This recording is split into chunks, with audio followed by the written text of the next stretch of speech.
जनादेश में आपका एक बार फिर स्वागत है। तो तमाम नतीजों और रुझानों के साथ हम लगातार आपके साथ बने हुए हैं, बड़ी खबरें आपको दे रहे हैं, सभी बड़ी खबरें देंगे। इस वक्त जो सबसे बड़ी खबर है वो ये है कि केंद्र में एनडीए की सरकार बनती हुई साफ दिख रही है। बीजेपी एनडीए 300 से ज्यादा सीटों पर बढ़त बनाते हुए दिख रहे हैं। ये सभी खबरें आपको देंगे, इस वक्त की ताजा खबरें आपको बताएंगे, लेकिन पहले नजर डाल लेते हैं सुर्खियों पर।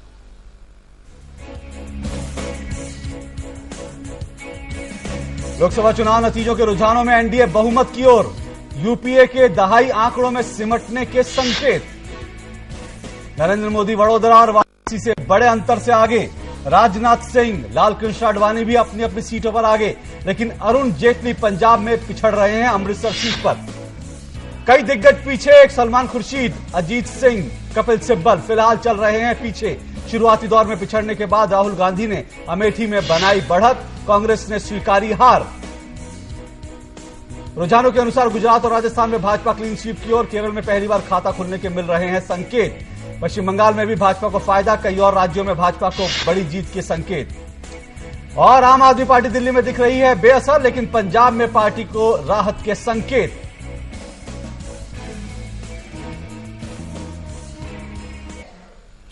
तो ये इस वक्त के जो रुझान और संकेत हैं, साफ तौर पर दिख रहा है कि एनडीए 300 सीटों पर बढ़त बनाती हुई दिख रही है देश परिवर्तन की ओर। और सुबह से जो तमाम अटकलें चल रही थी, अब उन अटकलों को जो अमली जामा है वो जनता ने अपने वोट से पहना दिया है। और अब सीधे सीधे बात कि देश में ये क्या हुआ, कैसे हुआ, उस पर होगी। और हमारे साथ इस वक्त जो लोग जुड़े हैं, प्रेमचंद पलेती हमारे सेफोलॉजिस्ट लगातार हमारे साथ जुड़े हुए हैं। हमारे साथ अश्विनी उपाध्याय जी हैं। अश्विनी उपाध्याय जी आम आदमी पार्टी के संस्थापक सदस्य हैं, हालांकि कुछ चीजों पर नाराजगी चल रही है और बगावत का झंडा बुलंद कर रखा है। तो जाहिर तौर पर आम आदमी पार्टी के जो हश्र हुआ इन चुनाव में, उस पर शायद अश्विनी उपाध्याय बहुत विस्तार से हमें बता पाएंगे। शेखर अय्यर जी हमारे साथ जुड़े हुए हैं, पॉलिटिकल एडिटर डेक्कन हेराल्ड, और आनंद साय जी वरिष्ठ पत्रकार हमारे साथ जुड़े हुए हैं।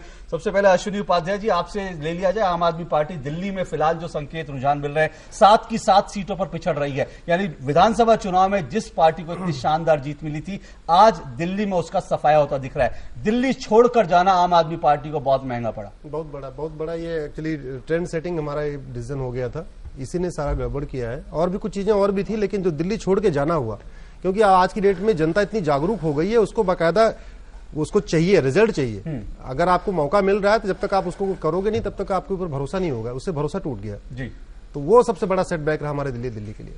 Right, Shekhar ji, just to put this in perspective, now finally they've made it to 300, and initially we were talking about if at all there is a possibility for any kind of reversals as far as exit poll predictions are concerned, but this kind of numbers has crossed all those speculations, especially BJP doing well in the states where it was hardly expected, like you talk about Mizoram or Kerala or for that matter J&K. Yeah, because this is as I said at the beginning, somehow they seem to have got everything right from the campaign issues, right from the manner in which they projected Modi, and the manner in which Modi undertook that campaign, reaching out to different parts of the country, and the kind of intensive rallies that were done, and kind of the backup, that organizational backup that they had, and also the use of social media, use of advertising. I mean, somehow it seems that everything was... But is this 300 for Modi or is this 300 for party? No, I don't think anyone in the BJP would deny Modi his due at this moment, because it was entirely Modi-centric campaign, Modi-driven campaign, and Modi-engineered campaign. And there is no doubt about that.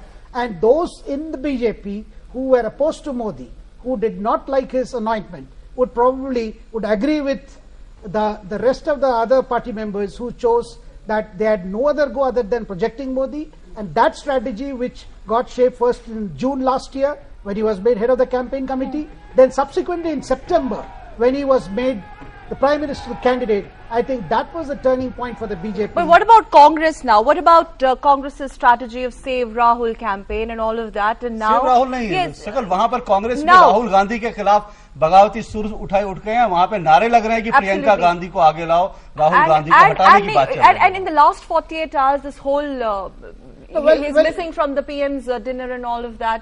And not even projecting him quite clearly as a prime ministerial candidate. Now I understand when we look back, everything would appear as if Congress ne ye galat kiya, ye hona chahiye.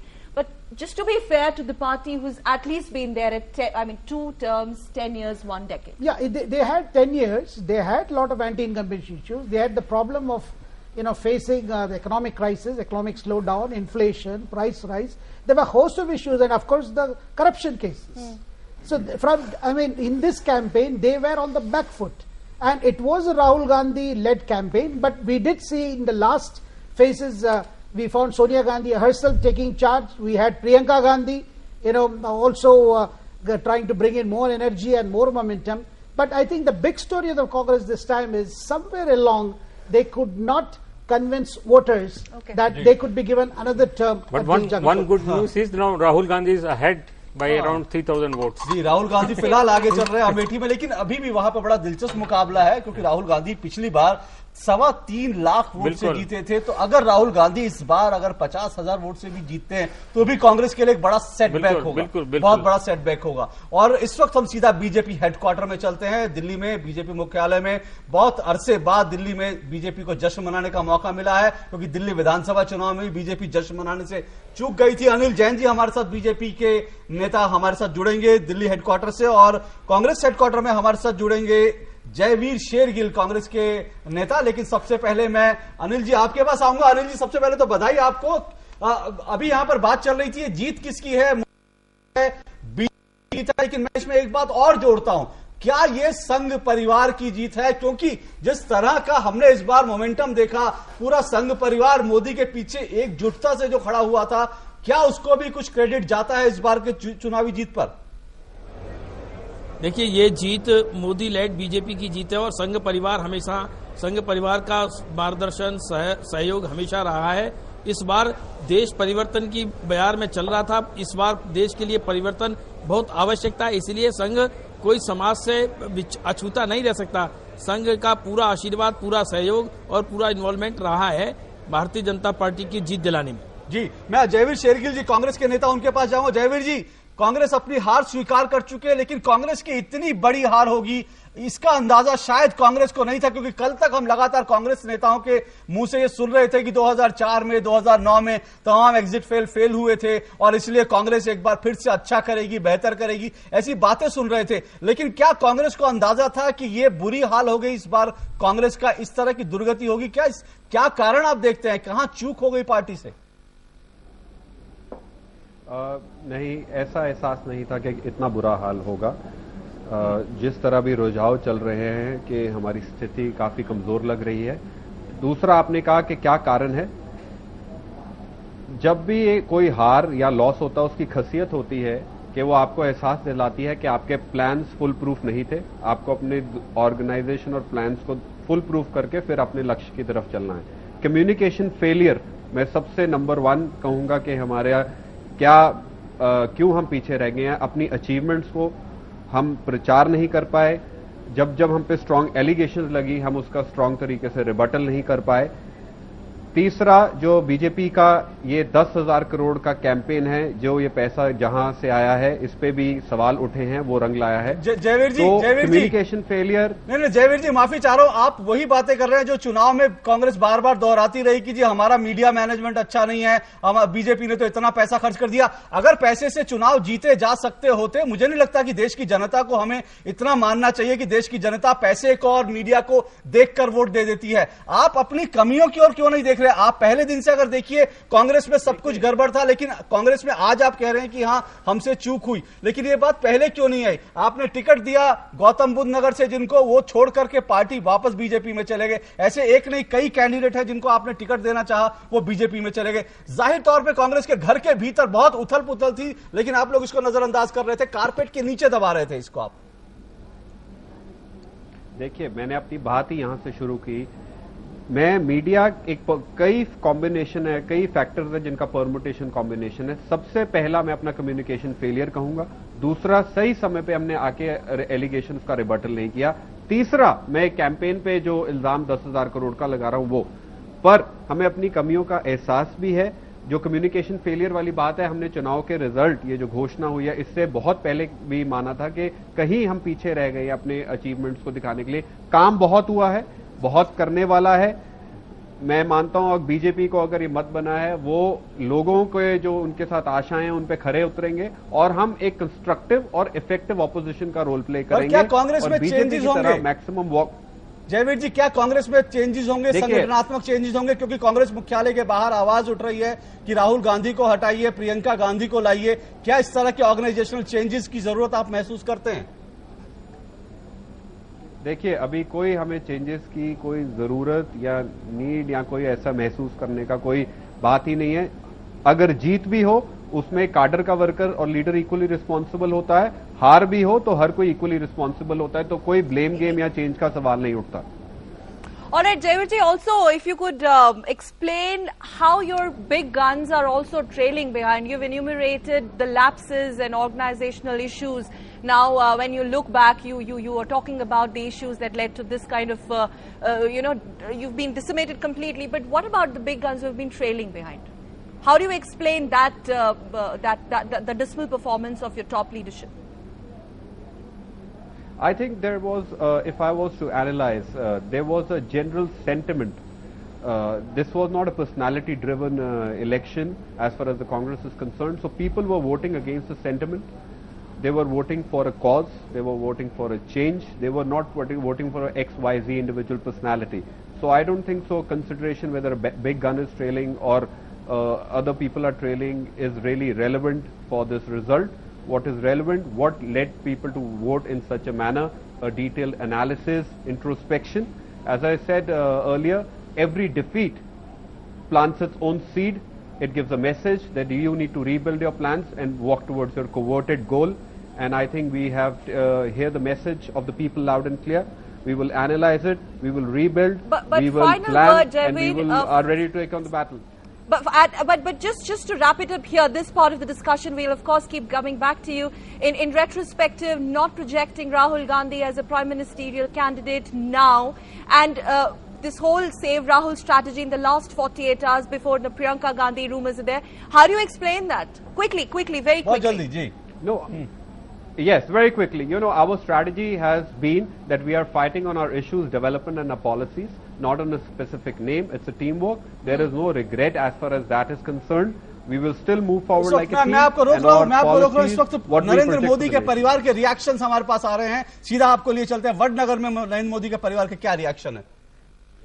ये देखिए, वडनगर में नरेंद्र मोदी का जो परिवार है वहां से ये शॉट्स आ रहे हैं सीधे। जाहिर तौर पर वहां खुशी का माहौल है। नरेंद्र मोदी जी जो है उनकी मां वहां पर बैठी हैं और सुबह से लगातार उनके विजुअल शॉट्स चल रहे थे। वो सुबह से भगवान का नाम ले रही थी, माला जप रही थी और ऐसा लग रहा है कि भगवान ने उनकी सुनी और छप्पर फाड़ के दिया भगवान ने। और ये उनके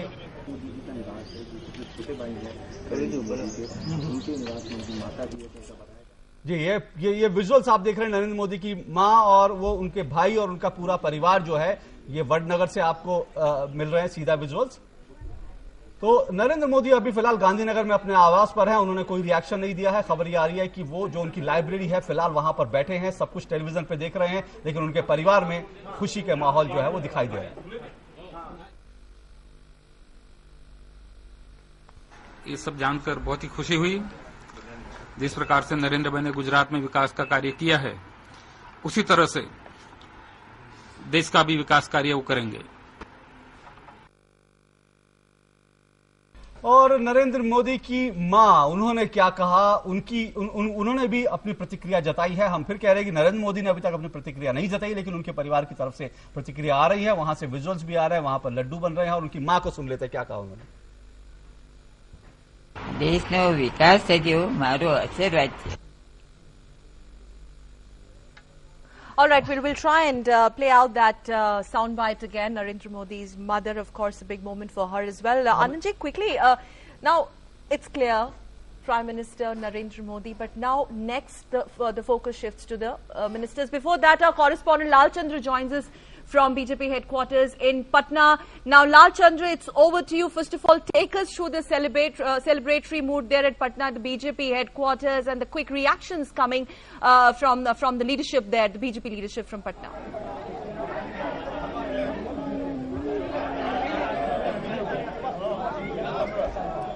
देखिए सकल, जो ही यहाँ पर जो है बीजेपी को बढ़त मिली, बढ़त मिलने के साथ ही जो एक सीट बढ़ती चली गई और जो ही भारतीय जनता पार्टी ने और एनडीए ने बढ़त ली पूरे देश में, और उसके साथ ही एक सीट पर यहाँ तालियां बजने लगी। हमारे कैमरामैन निखिल दिखाएंगे कि किस तरह से उत्साही कार्यकर्ता बिल्कुल उत्साही कार्यकर्ता यहाँ पर जो है इकट्ठे हुए पड़े हैं। हमारे साथ यहाँ पर स्थानीय विधायक भी मौजूद हैं, उनसे बात करते हैं। ये बताइए, इतनी भारी जीत और बिहार में जो कि उम्मीद नहीं थी। मुझे तो लगता है कि नए भारत का 21वीं सदी का नए भारत का उदय आज से हो रहा है और नरेंद्र मोदी के रूप में एक नया सेवक मिला है देश को, जिसने जनता का विश्वास जीता है और आज 272 के आंकड़े पर बीजेपी खड़ी है। मेरा मानना है कि जिस प्रकार से देश का वातावरण बना है, पूरा देश आज नरेंद्र मोदी के पीछे खड़ा है नए भारत के निर्माण के लिए। मेरा एक साथ में ये भी मानना है कि जिस प्रकार नीतीश कुमार ने आज बिहार में विश्वासघात किया, जनता ने उन्हें करारा जवाब दिया है। इतनी शर्मनाक आपको कहीं ना कहीं फायदा मिला है। मुझे तो लगता है कि नीतीश कुमार को आज इस्तीफा देना चाहिए। जिस प्रकार से उन्होंने बिहार की जनता को ठगा है, शाम 5 बजे के बाद इस्तीफा। बहुत अच्छी बात। बहुत एक और हमारे साथ कर ये बताइए कि इतनी भारी जीत मिली है, क्या वजह रही है? देखिए, ऐसा है कि एक व्यक्ति नरेंद्र मोदी जी ने जो नेतृत्व इस देश को देने का प्रयास किया, इस देश का नौजवान जग गया और उनके पीछे नौजवान पूरा श्रेय मोदी को दिया जा रहा है। यहाँ पर हर जगह पर जो है पूरा नारा लग रहा है मोदी के नाम का। और जो भारतीय जनता पार्टी की बढ़त बढ़ती जा रही है, लोगों में काफी उत्साह, काफी यहाँ पर लोग समारोह मना रहे हैं, काफी उल्लास मना रहे हैं सकल। और ये लगता है कि जनता दल यूनाइटेड ने जो सीट खोई है, वो जो पहले लग रहा था कि उसमें कुछ आरजेडी भी पाएगी, लगता है सारा का सारा वो एनडीए पा रही है सकल। लालचंद, हम आपके पास लौटेंगे इस बार, फिर हम दिल्ली हेडक्वार्टर चलते हैं। अनिल जैन जी हमारे साथ जुड़े हुए हैं। अनिल जी, कुल मिलाकर अब सवाल ये है कि जिस तरह की जो